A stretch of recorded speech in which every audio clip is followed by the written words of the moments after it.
আমি সোনা দিয়া বান্ধিছি যে ঘর, ও মন রে ঘুনে করলো জড় জড়।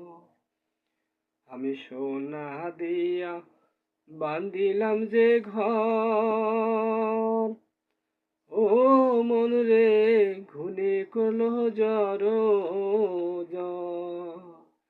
আমি কেমনে বাঁধিব সুখের ঘর হরি, তুই সে আমার মন। আমি মন তোরে পারি না বুঝাইতে রে,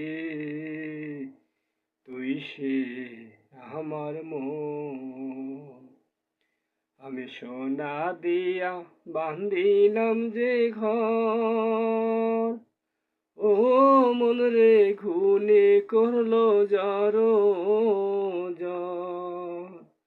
আমি কেমনে বাঁধিব সুখের ঘর রে, তুই সে আমার মন।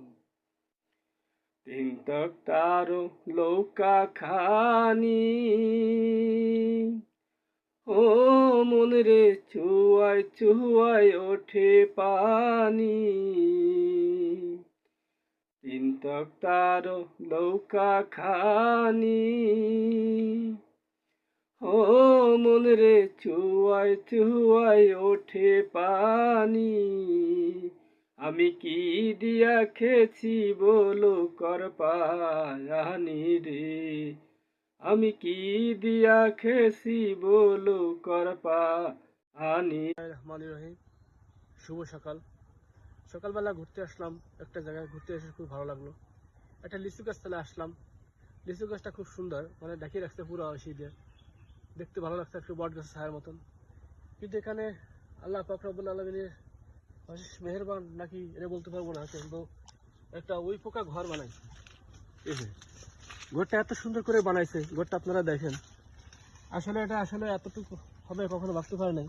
কয়তলা বিল্ডিং করছে তাই দেখেন, তিল তিল করে সুন্দর করে গড়ে এত বড় বিল্ডিংটা করেছে। তেমনি আমরা সমাজে আমরা যদি সবাই চেষ্টা করি ছোট থেকে বড় হওয়ার জন্য, তিল তিল করে সবকিছু করা সম্ভব। আস্তে আস্তে ধীরে ধীরে বড় হতে হবে, একসাথে কখনো কোনো জিনিস বড় করা সম্ভব না। তা আমরা ওই পোকা দেখে অনেক কিছু শিক্ষা নিতে পারি। সাধারণ ছোট ওই পোকা যা চোখের মালুমে আসে না, সে যদি এত বড় বিল্ডিং তৈরি করতে পারে, তাহলে আমরা মানুষ হয়ে কেন এগুলো পারবো না? এত বড় বিল্ডিং তৈরি করতে অবশ্যই পারবো। তাই সমাজে সবসময় যদি